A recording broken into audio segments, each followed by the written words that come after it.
On behalf of both the University of Oxford, the Oxford Martin School, and the Institute of New Economic Thinking, Eric and I are very proud to host you here and host you at a moment in time where an optimist guide is probably very called for. So let me just briefly make a few introductory remarks, and then Eric will introduce you to the audience. First of all, ladies and gentlemen, please be aware that the lecture and the question and answers will be filmed. There is a Q&A session. There is a Q&A session after the talk, so please wait for the microphone to be handed to you before you ask your question. Unfortunately, those in the upper gallery, for health and safety reasons, cannot ask questions from there. So if you're really keen and want to give Tom a hard time, then please step down a few steps and make yourself known to our colleagues here.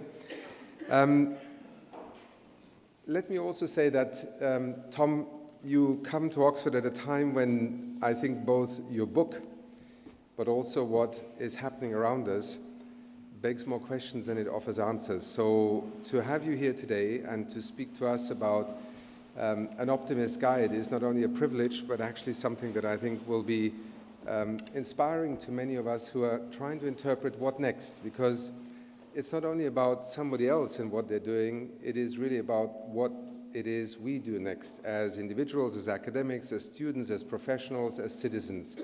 And with these brief introductory remarks, let me say once again what a privilege it is to have you here, to have your voice heard in this wonderful building here in Oxford. And Eric, over to you to introduce the lecture. Thank you.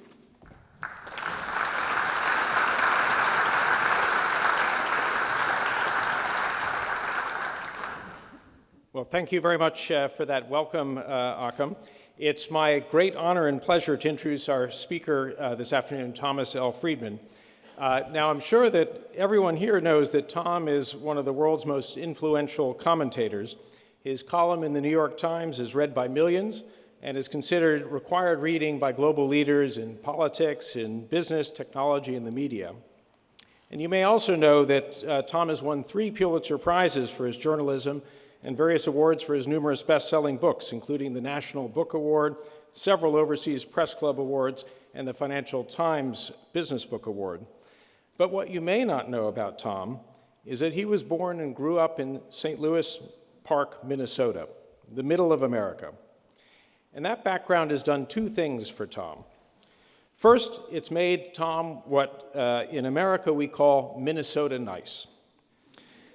Despite his fame, he is just as at ease, decent, and friendly, chatting with a parking attendant in a Washington, D.C. parking garage, a conversation that helps kickstart his new book, as he is talking to presidents, technology titans, or even Oxford academics. Second, it's given him great insight into what life is like for people in places like Middle America, Minnesota, places often derided by elites from the big cities and the coasts in America as, quote, flyover country, because they usually only see it from the window of an airplane going from one coast to another. If the 2016 U.S. election was about one thing, it was the revenge of flyover country, where the middle of America went for Trump versus the coasts and big cities going for Hillary. And Brexit, of course, had a similar pattern here. I think growing up in flyover country in middle America gave Tom a natural empathy for the struggles that many typical people in America and many other countries around the world face, doing the best they can, getting on with their lives, and trying to make sense of a complex and often bewildering world. This natural empathy, in turn, has helped Tom become one of the great explainers and illuminators of our age. He has a true gift for making the complex not just comprehensible, but truly understandable, interesting, and even entertaining. His new book, Thank You for Being Late, continues that tradition, and in my view is his best yet. I won't steal Tom's punchlines, but in it he shows how 3 tectonic forces, what he refers to as Moore's Law, the markets, and Mother Nature, are combining to reshape our world at an exponentially accelerating pace. We experienced 2 political earthquakes in 2016 with Brexit and Trump, and 2017 promises to be no less disconcerting.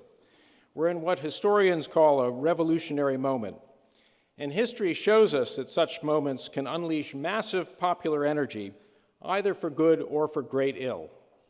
And Tom gives us many reasons to be optimistic in his book, but the warnings of potentially dark times ahead are also there as well.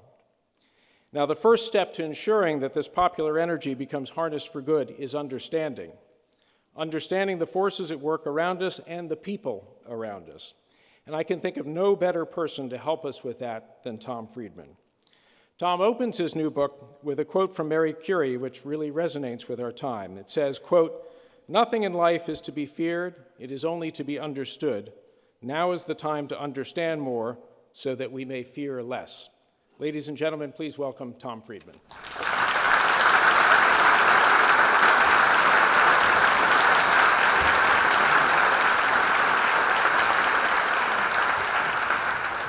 Thank you all for coming out. Achim, Eric, thank you for the lovely introduction. Vice Chancellor, thank you for coming. I'm honored to have you in the front row. And thank you all, and especially thank the Marshall Scholars. 40 years ago, I was one of them, so really appreciate my team coming out. And if you would just silence your cell phones or put them on stun, I'd be very, very pleased. I'm going to talk about my book for the next 40 minutes. I guess I have to start with the title. Thank you for being late. Where does that come from? It actually comes from meeting people in Washington, D.C. for breakfast over the years. And I don't like to waste breakfast when I'm downtown eating alone, so I often schedule business breakfasts and meetings with people. And over the years, people would come 10, 15, 20 minutes late. They'd arrive and say, "Tom, I'm really sorry. It's the weather, the traffic, the subway, the dog ate my homework." And 3 years ago now, one of them, Peter Corsell, did just that. And I just spontaneously said to him, "Actually, Peter, thank you for being late. Because you were late, I've been eavesdropping on their conversation. Fascinating. I've been people watching the lobby. Fantastic. And most of all, I just connected two ideas I've been struggling with for a month. So thank you for being late." People started to get into it. They'd say, well, you're welcome. Because they understood that I was actually giving them permission to pause, slow down. In fact, my favorite quote from the first chapter is from my teacher and friend, Dov Seidman, who said to me one day, "Tom, when you press the pause button on a computer, it stops. But when you press the pause button on a human being, it starts." That's when it starts to reflect, to rethink, and to reimagine. And boy, don't we need to do a lot of that right now. Now, as Eric alluded to, my book actually began when I paused to engage with someone I normally might not have. I live in Bethesda, Maryland, and I actually take the subway to work in downtown D.C. about once a week. And for me, that involves driving to the Bethesda Hyatt, under which there's a public parking garage. I park there and I take the red line to the New York Times Bureau in D.C., and I did that some 3 years ago now. Spent my day downtown, came back, got my car, had my time-stamped ticket, drove out of the parking lot to the cashier's booth, handed the cashier my ticket. He looked at it and looked at me and said, "I know who you are." I said, "Great." He said, "I read your column." I said, "Great."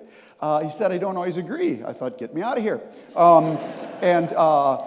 But I said, "Actually, that's wonderful. It means you always have to check." And I drove off. Anyways, a week later, I took my weekly subway ride to D.C. in red line, office, back, red line, car, time-stamped ticket, cashier's booth, the same guy's there. This time he says, "Mr. Friedman, I have my own blog. Would you read my blog?" I thought, oh my God, the parking guy is now my competitor. What just happened? So I said, "Look, write it down for me and I'll take a look at it." So he tore off a piece of receipt paper and he wrote down odanambi.com. And I got home, I called it up on my computer. It turns out he's Ethiopian, writes about Ethiopian politics. He's from the Oromo people and a real democracy advocate. So I told my wife about it. I thought about him for a couple days. And I decided I would pause, that it was a sign from God that I should engage this guy.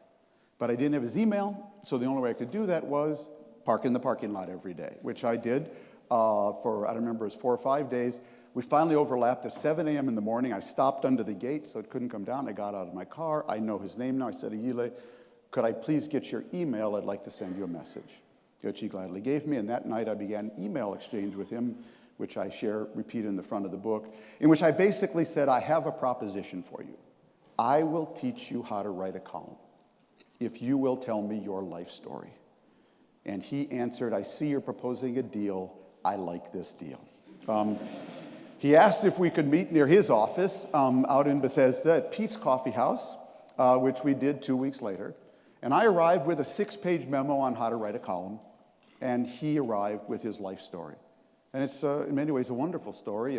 He's an Ethiopian econ graduate of Haile Selassie University, a real political activist, got himself kicked out of Ethiopia, came to America as a political exile, was blogging on Ethiopian websites, but they were too slow, he said. And so he decided to start his own blog. And now, Mr. Friedman, I feel empowered. His Google metrics, you have to love a parking guy who knows his Google metrics, say he's read in 30 countries. And it's just a wonderful story to me of the ability today of anyone to participate in the global conversation. And he's a wonderful man, and we've become friends. I then explained to him how to write a column. And what I'm going to share with you is if the world is a big data problem, this is my algorithm. This is how I go about organizing it. So I explained to him that a news story is meant to inform, and I can do that better or worse. I could write a news story about this event, but a column is meant to provoke. It's meant to produce a reaction. So I'm either in the heating business or the lighting business. That's what I do, either heating or lighting. I'm either stoking up an emotion in you or I'm illuminating something for you. And if I really get it right, I do both, and I produce either heat or light and a reaction. But I explained to him that producing heat and light requires actually combining 3 chemicals. The first is, what is your value set? What is the value set you're trying to promote? Are you a communist, a capitalist, a neocon, a neoliberal, a libertarian, a Keynesian, a Marxist? What is the idea set you're trying to push in the world? Secondly, how do you think the machine works? So the machine is my shorthand for what are the biggest forces shaping more things in more places, in more ways, on more days. As a columnist, I'm always carrying around a working hypothesis of how the gears and pulleys of the world work, because I'm actually trying to take my value set and push the machine, and if I don't know how it works, I either won't push it, or I'll push it in the wrong direction. Lastly, what have you learned about people and culture? Because there's no column without people, and there are no people without culture. How different people and culture react to the machine when it moves, and how they, in turn, influence the way the machine moves. Stir those together. Let it rise. Bake for 45 minutes. And if you do it right, you'll produce a column that produces either heat or light. And you'll know by the reaction you get from readers. Some readers may say, read your column and say, I didn't know that. That's a good reaction. Some may say, I never looked at it that way. That's a good reaction. Some may say, I never connected those things. That's a good reaction. Some may say, your favorite, you live for this, happens 4 times a year. You said exactly what I felt but didn't know how to say. God bless you. God bless you. I want to kill you dead, you and all your offspring. I get that a lot, okay? So any one of these will tell you you've produced heat or light, okay? Well, the more I engage with Ayile, and I never put it together like this until we did, the more I started to say to myself and my wife, well, if that's what a column is, what's my value set? Where did it come from? Because people who read me know I really not easily, I'm not really a liberal. I believe in trade. I'm actually really entrepreneurial oriented, but I'm certainly not a conservative. It's because my politics actually does not emerge from a library or any philosophy. It actually emerged from the town in Minnesota where I grew up, because I grew up in a time and place where politics worked, and that had a huge impact on my outlook on the world. How do I think the machine works today? And what have I learned about people and culture over the years? And that was the book I decided to write. So let me share with you the 2 parts of the book. The first is how the machine works, and the second is how it's reshaping the world. So I think what is shaping more things in more ways, on more places, on more days, is the fact that we're in the middle of three exponential accelerations all at the same time with the three largest forces on the planet, which I call the market, Mother Nature, and Moore's Law. So the market for me is digital globalization, not your grandfather's globalization, not containers on ships. That's actually going down. But what's actually taking the world from interconnected to hyper-connected to interdependent is actually a vast acceleration in everything that's being digitized and globalized, whether through Twitter or Facebook or PayPal or through MOOCs. If you put that on a graph, it looks like a hockey stick.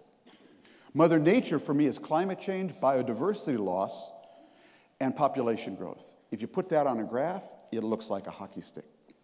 And lastly, Moore's Law, coined by Gordon Moore, the co-founder of Intel in 1965, postulated that the speed and power of microchips will double roughly every 24 months.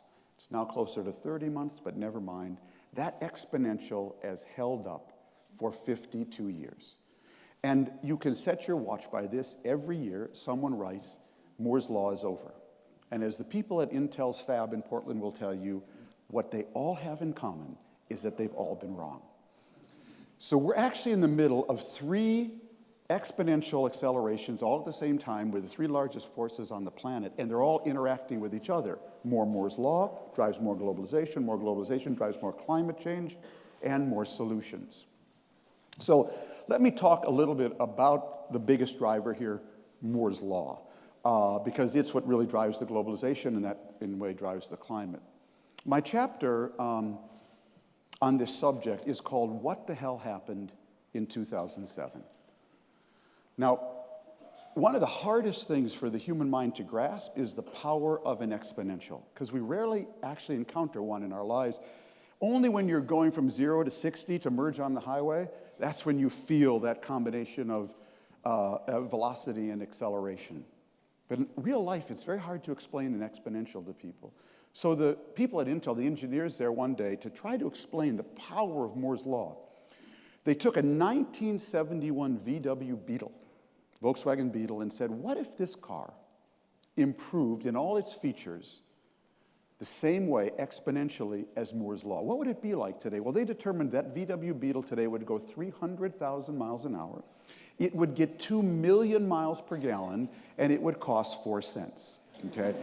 So that's the power of the technology exponential that we're in. And as I said, my chapter on the subject is called What the Hell Happened in 2007? 2007, this innocuous year. What is this guy talking about?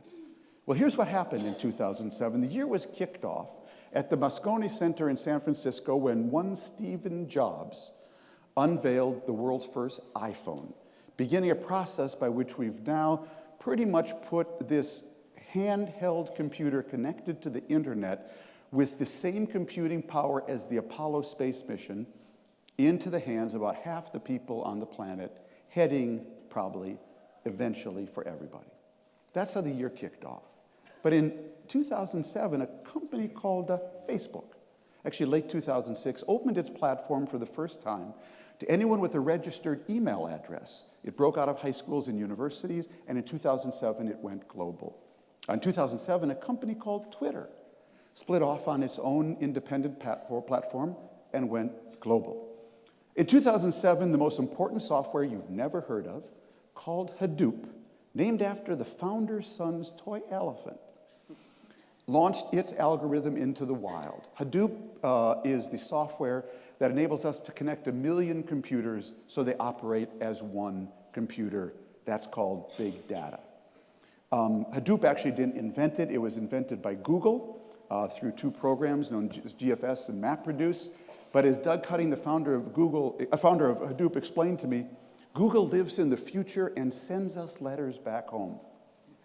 And what Google did was leave a trail of digital breadcrumbs that enabled basically the open source community to reverse engineer what it did and provide the foundation of big data for everyone. In the same year, probably the second most important software you've never heard of, called GitHub, now the world's biggest open source software repository, opened its doors.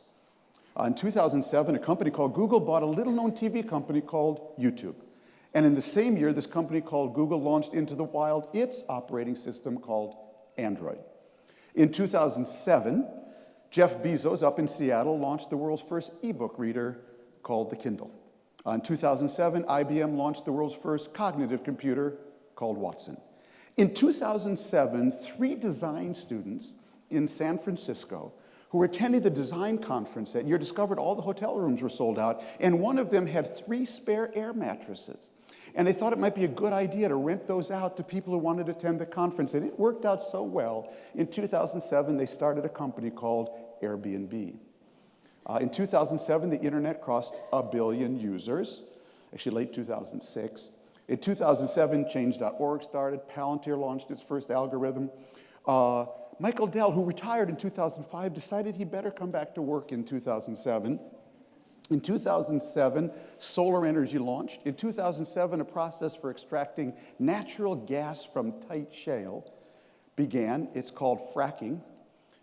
In 2007, the cost of sequencing a human genome, I've got the graph in the book, it looks like this. In 2001, $100 million to sequence a human genome. It goes down to 10 million in 2006. And in 2007, the line goes straight down toward $1,200, like a EKG heading for a heart attack. In 2007, this thing we call the cloud first shows up statistically on the graph. And in 2007, Intel, for the first time, went off silicon to extend Moore's law. It introduced non-silicon materials into its transistors, keeping the exponential going.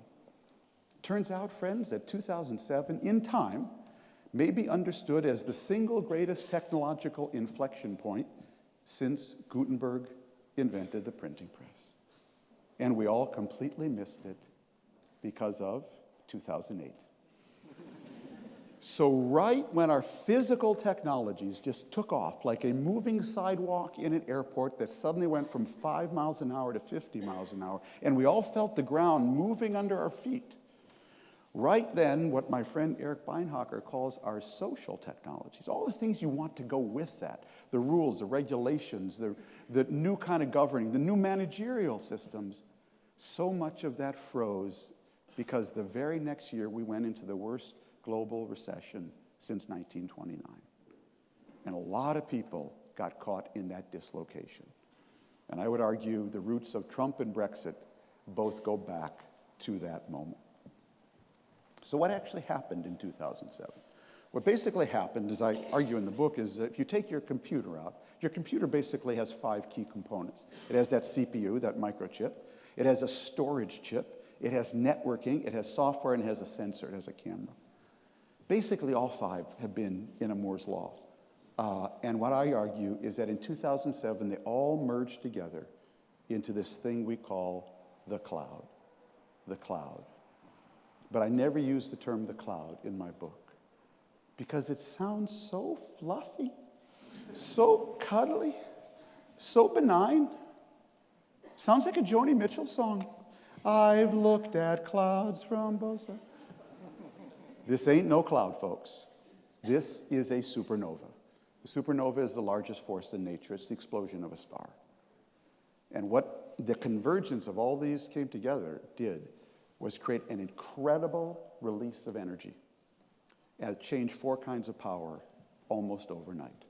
Changed the power of one. Wow, what one person can do today as a maker or a breaker. We now have a president who can sit in his pajamas in Trump Tower or the Lincoln bedroom and tweet directly to hundreds of millions of people around the world. But you know what's really amazing? The head of ISIS can do the same thing now from Raqqa province.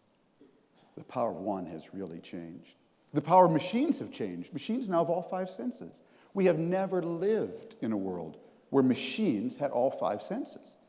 We crossed that line on February 14th, 2011, on, of all places, a game show. There were 3 contestants. 2 were the all-time Jeopardy champions, and the third simply went by his last name, Watson. Mr. Watson passed on the first question. He buzzed in before the 2 humans on the second question. The question was, worn on the foot of a horse and used by a dealer in a casino, and in under 2.5 seconds, Mr. Watson said in perfect Jeopardy style, "What is a shoe?" And the two humans sitting gape-mouthed realized that a computer had just figured out a pun faster than the two of them in under 2.5 seconds.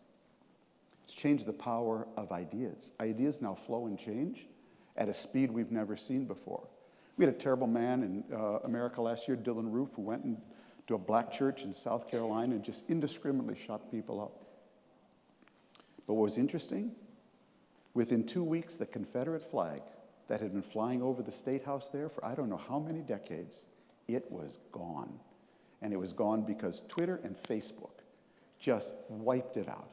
Barack Obama, 5 years ago, said marriage is between a man and a woman. Today, blessedly so, he says marriage is between any two human beings who love each other, and he will be following Ireland in that position. So deeply held ideas now come and go and melt away at a speed we've never seen before. And lastly, it's changed the power of many. Because when individuals and machines get this amplified, we now become a force of and in nature that is so powerful, the new geophysical era is being named for us, the Anthropocene. Now, what I argue in the book is that these accelerations and these changes in power are not just changing the world. They're fundamentally reshaping 5 realms: politics, geopolitics, the workplace, ethics, and community. And the second half of the book is how that is happening, how we need to reimagine all 5 realms. Let me just share with you a few of them. So let's start with the workplace, because so many of you are about to enter it, or already have. And my chapter on that subject is called How We Turn AI into IA, which I think is the central socioeconomic challenge of every society. How do we take artificial intelligence and turn it into intelligent assistance, ANCE, assistance, ANTS, and intelligent algorithms so more people can live at this higher pace of acceleration and thrive therein. So my example of intelligent assistance is the Human Resources Department at AT&T, where I spent a lot of time. AT&T, big telecom company, living right on the edge of the supernova, 360,000 employees, competes every day with BT and Verizon and Deutsche Telekom. So there's a good chance that whatever they're doing in their Human Resources Department may be coming to a neighborhood near you. So here's AT&T's basic HR policy. They begin every year now with their CEO, Randall Stevenson, giving a pretty radically transparent speech about where they see the world, where they see their markets, and what skills you need to be a worker that year at AT&T. Then they put every one of their workers on their own in-house LinkedIn system, and we'll use Eric here as the example. They got Eric there. And if they determined that you need 10 skills that year to thrive at AT&T, Eric's got 7 of them. Then they came to Eric because they partnered with Sebastian Thrun from Udacity and created in-house nano degrees for all 10. And they came to Eric and said, Eric, here's the deal. We'll give you $8,500 a year to take the 3 nano degree courses that you're missing. And by the way, we know you're interested in architecture or archaeology. We'll pay for that too. We'll even pay if you want to take the $6,000 now online computer science master's degree we helped create at Georgia Tech. But there's just one catch, Eric. You have to take these courses all in your own time. Our bargain is we'll make the courses available, we'll even make the tuition available, but you've got to take them on your own time. Now, maybe Eric says, you know what, I've climbed up one too many telephone poles. I just don't want to do this anymore, in which case AT&T now has a wonderful severance package for Eric. But Eric won't be working at AT&T much longer. If Eric is ready to take those courses, their deal with him is we will offer you all the new jobs first. We will not go outside. Their basic social contract with Eric is that you can be a lifelong employee at AT&T, but only if you're a lifelong learner. If you're not ready to be a lifelong learner, you can no longer be a lifelong employee at AT&T, and I believe that is going to be the social contract for the 21st century. Intelligent assistant. What's my example of that? How do we turn AI into intelligent assistants? The example I use in the book is Qualcomm, another company you may not be familiar with. They actually made the inside of your cell phone. and the software. They are located in San Diego. They have a 64 building campus there. They took 6 buildings 2 years ago and put sensors on everything. Every door, window, HVAC system, heating system, computer, light bulb, faucet, and pipe. They beam all the data up to the cloud, and now they beam it down onto an iPad for their janitorial staff, who, if Eric leaves his computer on or a pipe bursts over his head, they know immediately. They can swipe down and find out either where to go to get it repaired or how to repair it themselves. They have turned their janitors into maintenance technologists. Their janitors now give tours to foreign visitors because they have an intelligent assistant now that's enabling them to live above the line. Intelligent algorithm, I think a lot of you will like this, especially the Americans here, because 2 years ago, the example I use for intelligent algorithm, 2 years ago, the College Board, which administers our PSAT and SAT exams, the equivalent of your O-levels and A-levels, partnered with Khan Academy, the online learning platform, to create free PSAT and SAT prep. Now, if you're a neurotic suburban parent like we were, when your, in my case, 2 daughters reach 11th grade and have to take their PSAT exam, we go out and hire a tutor for $200 an hour to goose up their algebra, physics, and reading and writing skills. Don't worry, we all did it. You don't have to be embarrassed, okay? A completely rigged game. Because if you came from a family or a neighborhood where you couldn't afford to do this, you didn't even know it was possible, a completely rigged game. So 2 years ago, the College Board and Khan Academy created an intelligent algorithm for free PSAT and SAT prep. Now Eric in 11th grade takes his PSAT exam and he gets the results back. And it says, Eric, you did well. You really did well. You did well in math too, but you have a problem with fractions and right angles. It then takes Eric to a practice site just for fractions and right angles. He has exact weakness, wastes no time on his strengths. If he does well there, it comes back and says, Eric, do you realize you could be in AP Math, Advanced Placement Math? Eric may come from a family or a neighborhood where he's never even heard of AP Math.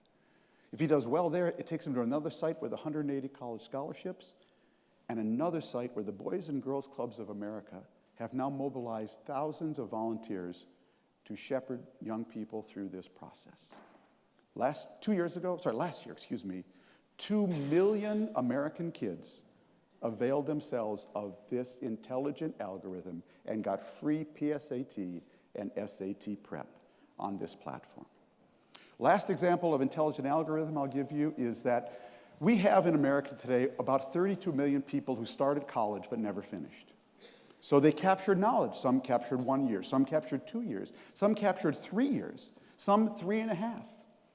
But then they go to apply for a job and the job description says BA, and they say, I've got no BA, and they say goodbye. But they have enormous knowledge. So an organization called Opportunity at Work came along to measure exactly what knowledge these people have captured, to turn it into a badge, and then connect them with companies ready to hire them for actually what they know rather than what badge they have. I profile a young woman, African American, in the book, went to Michigan Tech, had to drop out after 3.5 years for family reasons, studying computer science, ended up driving a school bus, you couldn't make this up, to a computer science school, and working at the help desk at a law firm to help knucklehead lawyers figure out what to do when they forget their password. She was mobilized got tipped off to Opportunity at Work. I was at another site just like it. They connected her with MasterCard. Today she is a systems engineer at MasterCard, and the last line of the chapter is her saying, and I still don't have my BA. Now I'm going to bet something. I'm going to bet that none of you have heard of any of these. And that's because we just had an election where Bernie Sanders' big idea was to tear down the banks. And Donald Trump's big idea was to tear down Hillary Clinton. And Hillary Clinton's big idea was to direct you to her website, okay? But in fact, massive innovation is going on all across America on this issue of pipeline of education to work. And I've just given you a little slice of what I just write about in the book. There's actually massive innovation going on in communities around this subject. You would never know it from our election. And oh my God, you would never know it if you just listened to our president's inauguration address. guess what? We actually aren't a vast, deranged wasteland. There is massive innovation going on this subject. That's how we turn AI into IA. Let me talk about politics, because this really applies to your country and mine, I mean the UK and America. So my chapter on this is called Mother Nature's Political Party. Because I believe that we aren't just in the middle of one, we're in the middle of 3 climate changes at once. We're in the middle of a change in the climate of the climate. We're in the middle of a change of the climate of globalization. And we're actually in the middle of the change in the climate of technology. What does that mean? What do you want when you're caught in a climate change? You want 2 things. One is you want resilience, because you get really disruptive events when the climate changes. You need to be able to take a blow. And the other is you actually want propulsion. You want to be able to move ahead. You don't want to be curled up in a ball hiding under your bed. So as I thought about that, resilience and propulsion, who can I talk to? Who do I interview about how we get resilience and propulsion when the climate changes? And then I realized I knew this woman. She's 3.8 billion years old. Her name's Mother Nature, and she's lived through more climate changes than anybody. So I called her up, and she agreed to an interview. And I sat her down in the book. I said, Mother Nature, how do you produce resilience and propulsion when the climate changes? She said, well, Tom, first of all, everything I do unconsciously, I have to tell you. But these are my strategies. First of all, she said, I'm incredibly adaptive in a brutal way through something called natural selection. But in my world, only the adaptive survive when the climate is changing.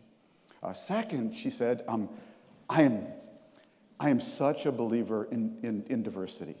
I'm an incredible pluralistic person. I love diversity, and my most diverse ecosystems are my most resilient. And I love trying 20 different species and see how they all interact and survive. Third, she says, I'm incredibly entrepreneurial. Wherever I find an opening, I fill it with a plant or animal perfectly adapted to that niche. Fourth, she said, I'm incredibly sustainable. In a circular way. Everything is food in my world. Eat food, poop seed, eat food, poop seed. I'm very sustainable. There's 0 waste. Fifth, she said, I'm incredibly hybrid. I believe systems that co-evolve, whose internal dynamics co-evolve, are always the most resilient. So I put the right bees with the right flowers, the right trees with the right soil. I'm incredibly hybrid and heterodox. Nothing dogmatic in my world. And lastly, she did say, I do believe in the laws of bankruptcy. I kill all my failures, return them to the great manufacturer in the sky, and I take their energy to nourish my successes. My argument is that the communities, countries, and companies that most closely mirror Mother Nature's strategies for producing resilience and propulsion when the climate changes, they will be the ones who thrive in the age of acceleration. And then, just for fun, I took it one step further and imagined, what if Mother Nature were running in our last election? What would her party position consist of? And of course, all of this is just a proxy for my own politics, okay? I basically explained, I won't go into detail, but it's in the book, my own politics, which is that on some issues, I'm actually to the left of Bernie Sanders. And on other issues, I'm to the right of the Wall Street Journal editorial page. My ideas are co-evolving. I happen to believe we should have single-payer health care. And until we do, we're not going to be able to take care of Americans properly. I'm actually to the left of Bernie or right next to him. At the same time, I believe we should abolish all corporate taxes and replace them with a carbon tax, a tax on bullets, a tax on sugar, and a small financial transaction tax. I think we need to get radically entrepreneurial over here to pay for the safety nets we're going to need over here, because this system's going to be too damn fast for more people. To me, these 2 ideas perfectly co-evolve. But in our crazy political system, if you're for radical entrepreneurship over here, you're never for safety nets over here. And if you're for safety nets over here, you can't be for radical entrepreneurship over here. That's crazy. And it's why all of our political parties are blowing up, yours and mine. The Republican Party was like a garden left fallow, and Donald Trump was an invasive species. That's exactly what happened here. And your parties are blowing up just like mine, because they were basically designed to answer the wrong set of questions today. They were designed to answer questions of the Industrial Revolution, the New Deal, the early IT revolution, and civil rights, both gender and race. And I believe the questions you have to answer today as a political party are how you respond to my 3 accelerations and how you get the most out of them and cushion the worst for the most people. And that's why I believe we're in an incredibly plastic moment where all these parties are going to blow up and they will reconfigure. I don't know when, I don't know how, but we are in the middle of that process. And learning from Mother Nature, I think, is the best way to understand that. Let me close by talking about quickly 2 other realms that have been affected by this age of acceleration. Let me just take a quick swig of water. The first is ethics. And you may think that's really weird. What does this have to do with ethics? Well, it has a lot to do with ethics. My chapter on that is called, Is God in Cyberspace? Comes from the best question I ever got on book tour. 1999, I'm in Portland, Oregon, promoting a book called Lexus and the Olive Tree. Man stands up in the far balcony and says, Mr. Friedman, I have a question. Is God in cyberspace? I said, I have no idea. And I felt like a complete idiot. I went home and I called my chief theological advisor. He's Rabbi Tzvi Marks, a great Talmudic scholar. I met him when I was the New York Times correspondent in Jerusalem. He now lives in Amsterdam, married to a Dutch priest, very interesting character. And I tracked him down in Amsterdam. I said, Tzvi, I got a question I've never had before. Is God in cyberspace? What should I have said? And he said, well, Tom, in our faith tradition, we have 2 concepts of the Almighty, a biblical and a post-biblical concept. The biblical concept is that the Almighty is almighty. He smites evil and rewards good. And if that's your view of God, he sure is not in cyberspace, which is full of pornography, gambling, cheating, lying, prevarication, massive cyber hackery, and now we know fake news. But he said, fortunately, we have a post-biblical view of the Almighty. And the post-biblical view of the Almighty is that God manifests himself by how we behave. So if we want God to be in cyberspace, we have to bring him there by how we behave there. Well, I put all that into the paperback edition of Lexus and the Olive Tree. Came out in 2000. None of you saw it, and I forgot about it. 20 years later, I'm working on this book, and I find myself spontaneously retelling that story. And I finally sat myself down and said, why are you retelling that story? And then I realized it was for 2 reasons. The first is that our lives in 2016 may be the year that we really woke up to this. Our lives have moved to cyberspace. A critical mass of our lives. It's now where we meet a date, where we find a spouse, where we do our business, where we study for exams, where we do our commerce, where we buy our books, where we get our news. Our lives have now migrated at a tipping point into a realm where we're all connected, but no one's in charge. That's the essential ethical feature of cyberspace. We're all connected, but no one's in charge. There is no 1-800, please stop Putin from hacking my election. There's no police there, no courts, no judges, no stoplights. Our lives have moved to a realm that is God-free. And at the same time, because of these amplified powers, individuals are now super empowered. So we are standing at a moral intersection we have never stood at before as a species. In 1945, we entered a world where one country could kill all of us post-Hiroshima. And if it had to be one country, I'm glad it was mine. I think we're entering a world now, where one person can kill all of us. And at the same time, all of us could actually fix everything.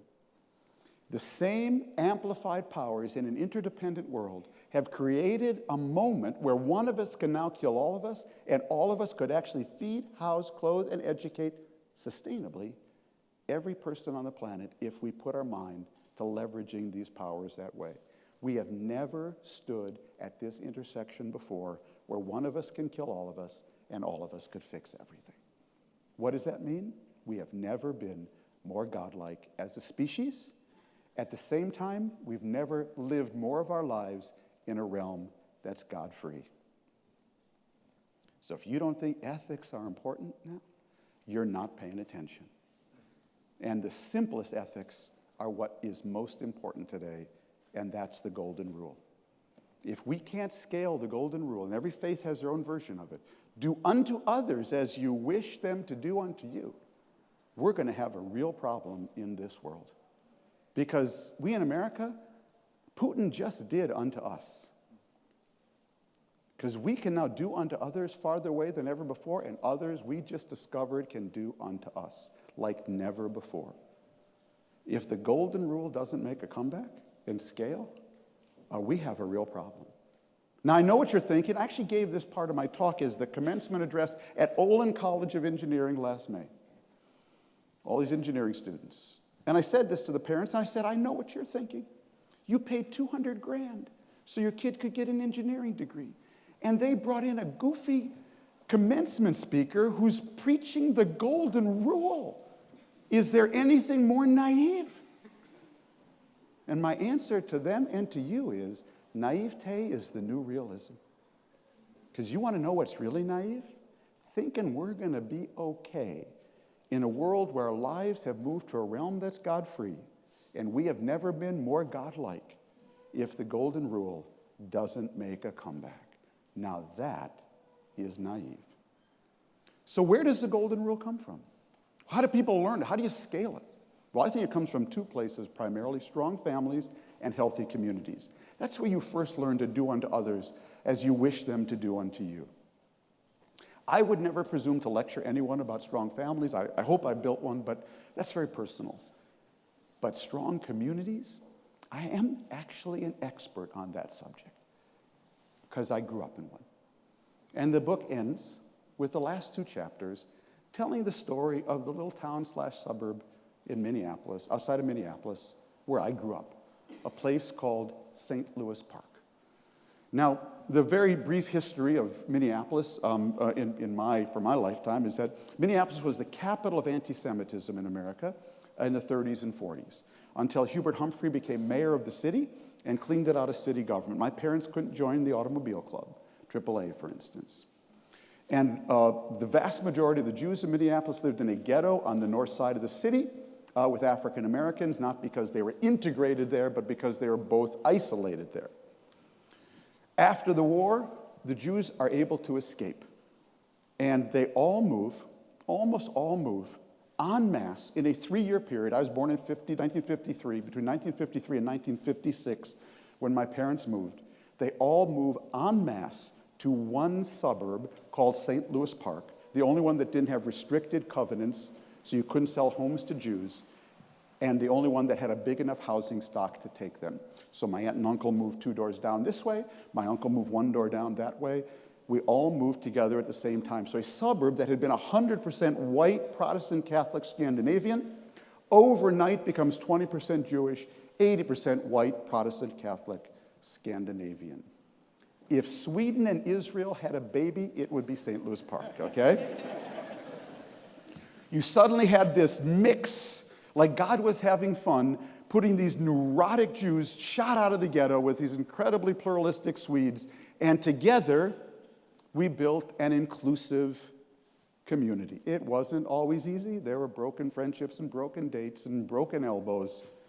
But somehow we produced a pretty interesting place because I grew up with, went to high school with, or Hebrew school with, the Coen brothers, Al Franken, Norm Ornstein, Michael Sandel, Sharon Isbin, Peggy Ornstein, Alan Wiseman.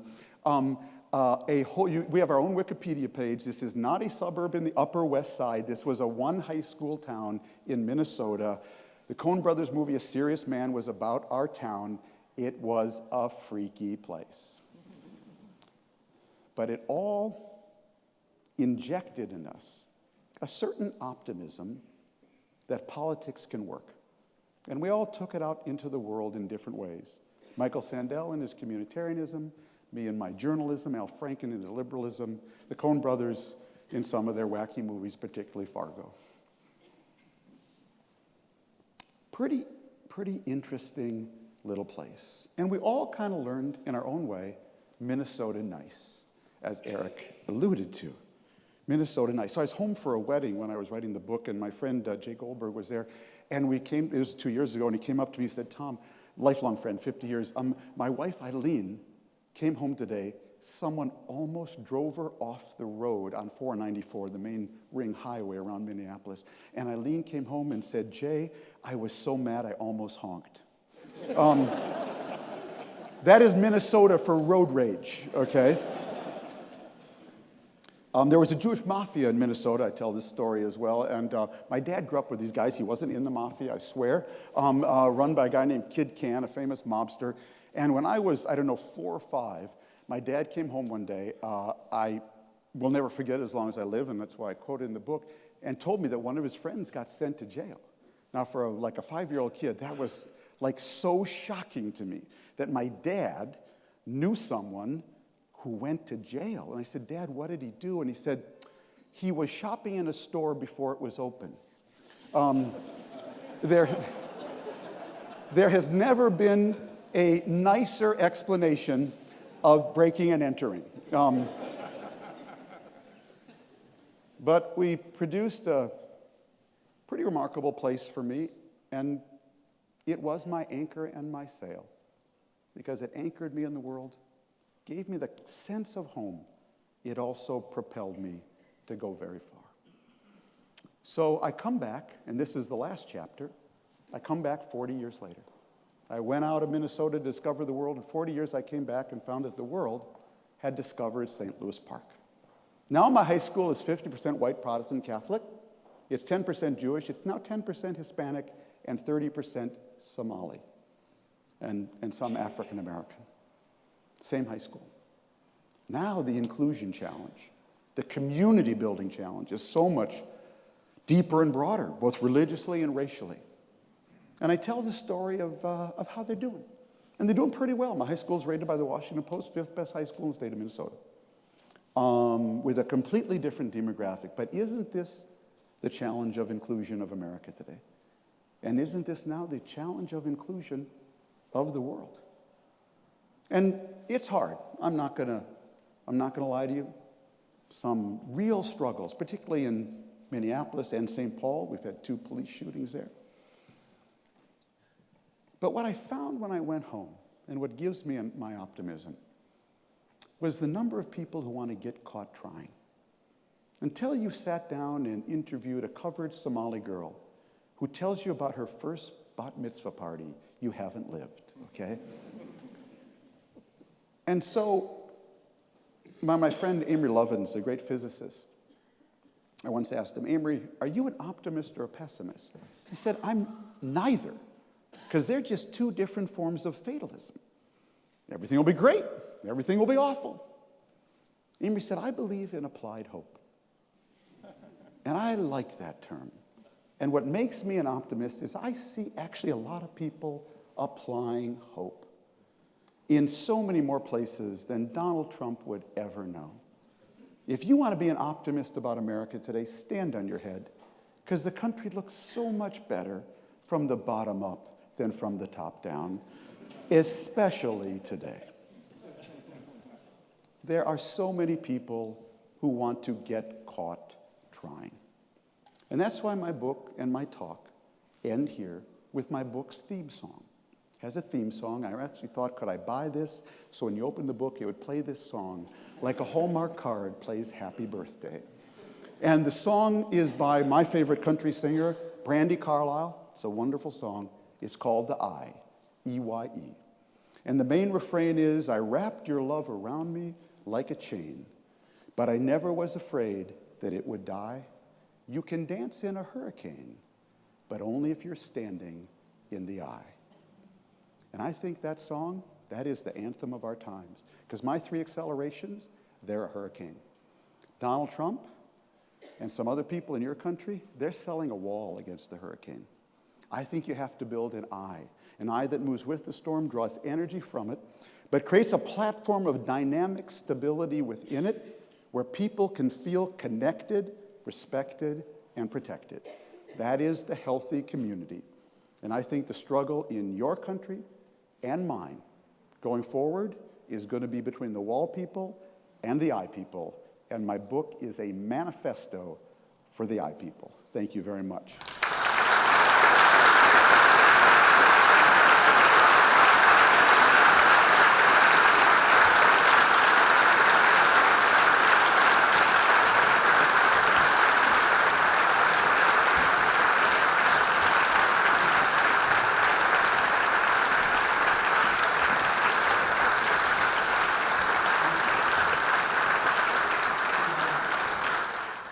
Thank you, Tom. I think everyone will agree that was just a tour de force, and you gave us a lot of heat, a lot of light, and some reasons for some applied hope. So thank you very much.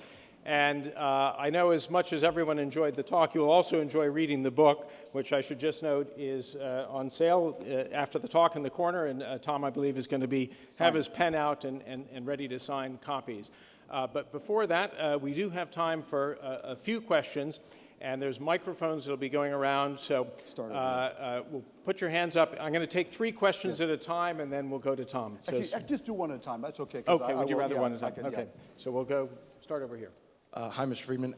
You talk about what you expect from your political parties. You want answers to these 3 accelerations, but I'm curious what government services or what we should expect from government look like with these 3 accelerations. Is public education just going to be, gathering together and doing Khan Academy? Right. Very good question. I also want to acknowledge that my British publisher is here, Stuart Prophet and Annabel Huxley, and I just want to give them a little shout out for publishing my book here. So thank you very much. So the basic argument I make in the book actually is the most important governing unit in the 21st century is not going to be the nation state, because I think it is simply too inflexible and slow in the face of these accelerations. And one reason it's so inflexible and slow has to do with social networks, which are hell on governing. I have 2 really, for me, interesting interviews in the book. My teacher and friend Dov Seidman likes to use this sort of Isaiah Berlin framework of what he called positive, negative freedom. Dov calls it freedom from and freedom to. So the interviews are with Wael Ghanem, who's the Google guy who launched the Facebook revolution in Egypt, and another young man whose name escapes me for the moment, who was one of the leaders of Occupy Hong Kong. And what's so striking is they both said the same thing. Wael said, we could not have launched this revolution without Facebook and Twitter, and we could never make it succeed with Facebook and Twitter. We could never establish any elevation, and because everyone just kept getting pulled down, whether it was by rumors or challenges or whatnot. And so I think this is happening at the national level, and it's made national governing just too slow. On the other extreme, the single family is too weak against these forces of acceleration, especially many are single parent today. So the argument of the book is actually the proper governing unit of the 21st century is going to be the healthy community that is actually nimble enough and close enough to feel the change. And Eric and I were having a discussion beforehand because, and that's the St. Louis Park story, that there's a lot of these communities. If you want to know who's succeeding today, after all, we have 4.9% unemployment, and wages are going up. This wasteland that Donald Trump has described has no connection to reality at all in many places. And in some places, yes, it does. So what do the communities that are working have in common? And I profile St. Louis Park. It's a couple things.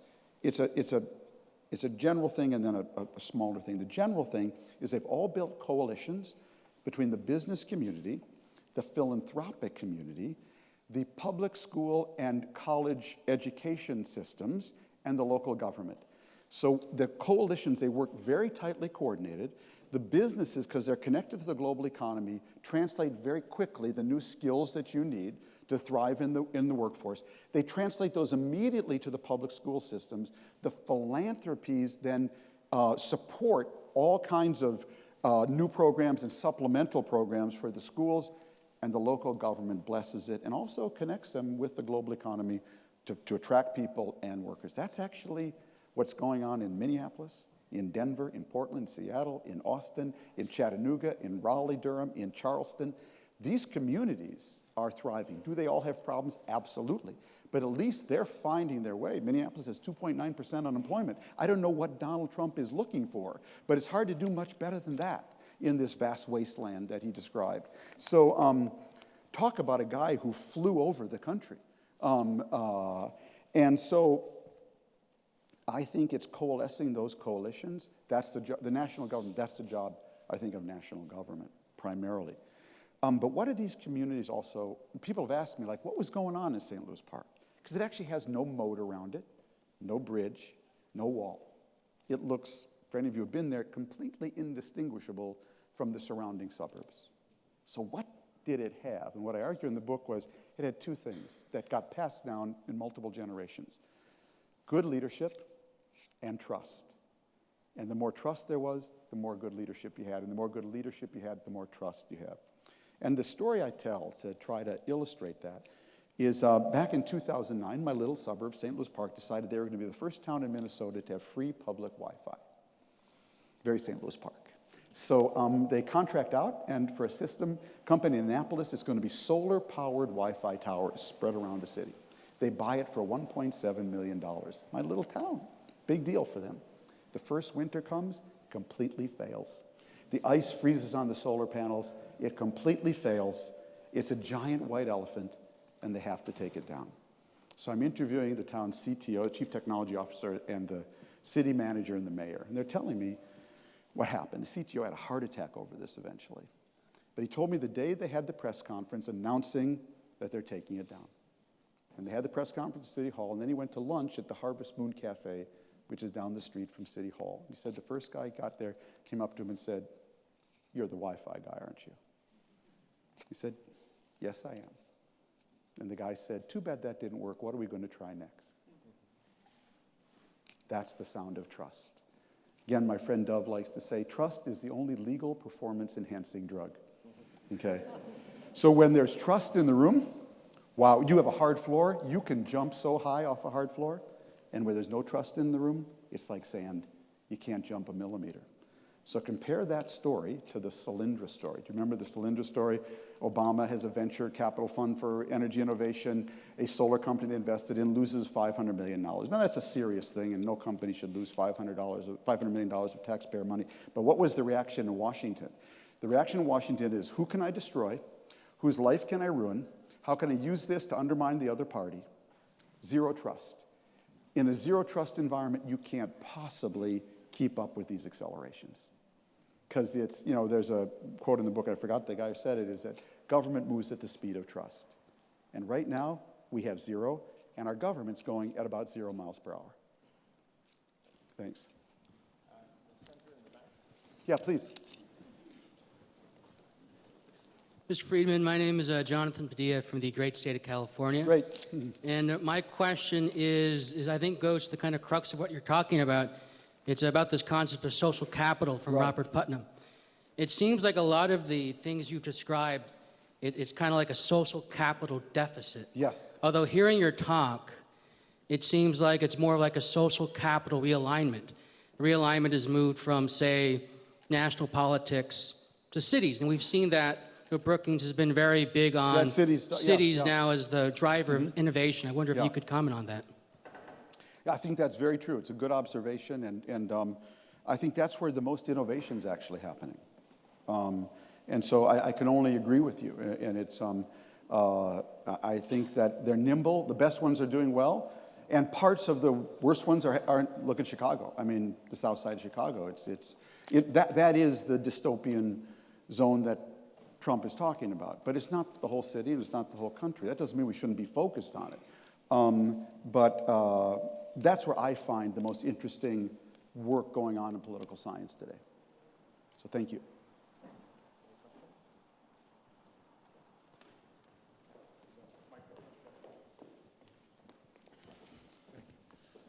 Thank you so much for your talk. Please. I wonder if you could internationalize slightly. That is to say, it seems that you're talking very much from within a Western viewpoint and a Western ethic. Yeah. We seem to inhabit a world in which the golden rule does not apply universally, and indeed, in the converse of it is often driving international politics. Yes. Could you possibly widen the aperture story to? That's a really good question. Next question, way up there, please. No, it's a very good question, and you know, when you widen the aperture, there's good news and bad news. I think the good news is, God, we could learn so much from a country like Denmark, which I think has really been incredibly innovative in producing this concept of flex security. You know, communities really becoming nimble and producing security that way. And then we have a whole other part of the world which is trying to manage these accelerations through greater authoritarianism. So you see it in Turkey, you see it in Egypt, you see it in Russia most notably. And I will tell you, you've hit that point in the talk where I have to say, there's just a lot of things I don't have an answer for. And I don't know what those societies do. I'm certain they're on the wrong track. I'm certain it will end badly. But how we get them off the track they're on onto a different track, I don't have an answer for. I think we're in the middle of a giant transition now. I have a whole chapter on geopolitics, and I won't bore people with that right now, but it's a harrowing chapter because I think these accelerations, one of the sub-themes of the book is that what I coined this concept, average is over. There was an economist who stole it and wrote a book with that title. I won't mention his name. But in my previous book, I think what's happened in the last decade is that average became over for every worker. Average became over for every country. And the average climate we've been in is starting to fade away. And we're in this real moment where average is over. And so it was so easy to be a kind of average country in the Cold War because you had two superpowers throwing money at you. China wasn't in the World Trade Organization. There was no such thing as AI. The climate was moderate. Everyone had a demographic dividend. There were just a lot of things going your way, and all those are gone now. And so I really do, just as I worry about the average worker, I actually worry about the average country now. And a lot of these average countries are opting for authoritarianism to hold it together. That's the Egypt example, and it's not going to work. And so I should have warned you before I start, I can ruin any dinner party. And I do weddings and bar mitzvahs. So if you want, just give me a call. Okay? But I wish I could tell you I had all the answers. I don't. Thank you for your question. Do one more. Yeah. One more question. The young lady there.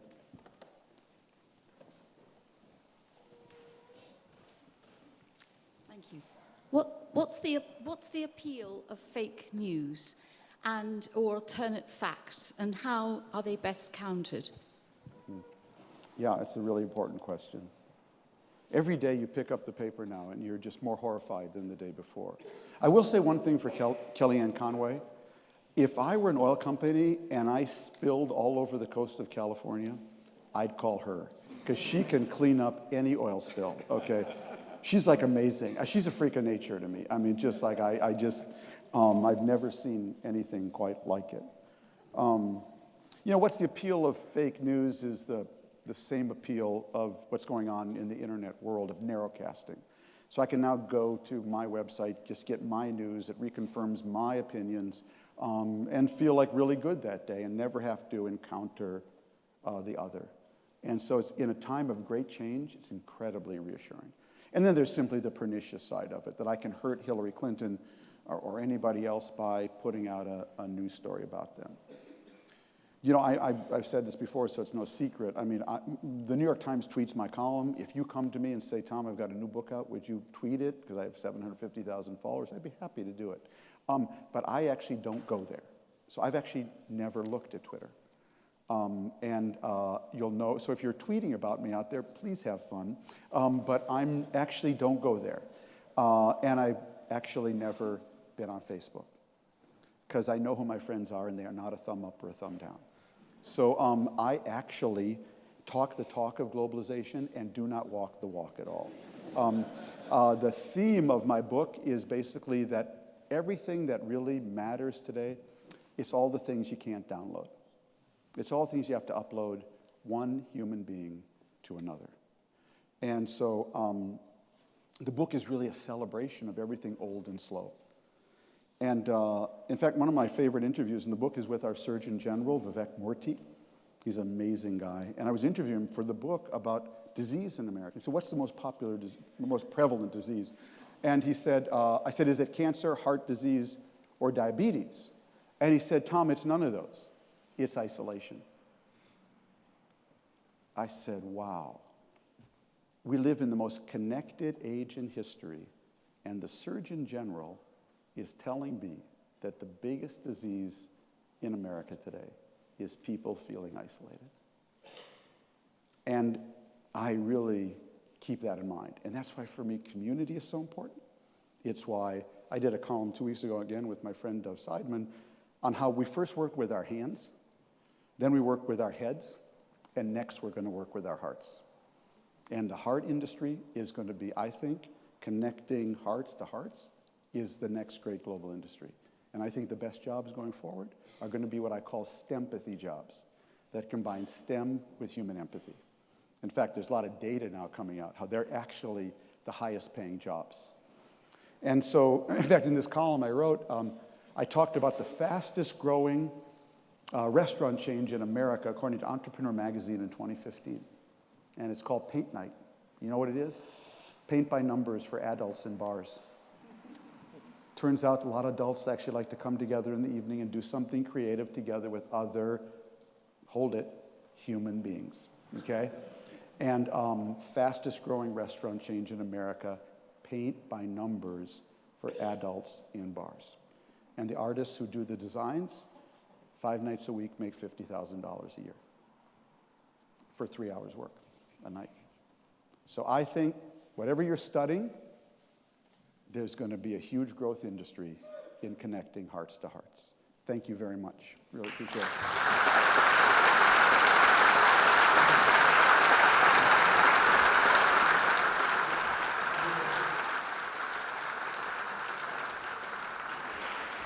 As I mentioned, Tom's going to be signing books. I'm just going to turn it over briefly to Achim Steiner just to say thank you. Tom, thank you very much for this tour de force. I'm reminded of another book that you wrote, Hot, Flat and Crowded, some years ago, when you dreamt about what it would be like to be China for one day. So I take away from this evening an immense journey that you have also undertaken from the kind of shortcut to progress to actually rebuilding where humanity can find together. And when you describe that this generation is going to be asked to dance in a hurricane, I think you have truly touched on, I think, that sense of searching for new perspective. Let me also say that I think the question that came from this gentleman here remains one that I hope your next book will touch, because we can turn to our community, but we must also turn to the rest of the world community, because only together I think we will be able to solve some of these immense changes that you have described. Thank you again, and let me just briefly say that, in fact, for those of you who are interested already, this Wednesday, 25th of January at 5 p.m. at the Oxford Martin School, there will be a panel discussion. Is a post-truth world a post-expert world? And let me tell you that those who will be there would welcome your attendance and also your presence. So Peter Gluckman, Professor Stephen Durkin, Dr. Gemma Harper, and myself will engage with many of you to hopefully tackle the myth that a post-truth world is not a rejection of expert opinion and science, but it's a rebellion perhaps about the way that experts and scientists have imposed knowledge on society. On Thursday, 2nd of February, we continue our lecture series with Dr. Colin Wilson, researcher in the Department of Atmospheric, Oceanic and Planetary Physics at Oxford. And then the James Martin Memorial Lecture, which will be on Wednesday, 22nd of February. We're very pleased to have David Miliband, the President and CEO of the International Rescue Committee, coming to address us again here in the Sheldonian Theatre on that issue that speaks to our ability of having to work as a global community, refugees. Thank you very much, and let me now invite you to the signing of the books. And thank you all for being here, and Vice Chancellor, thank you for being with us.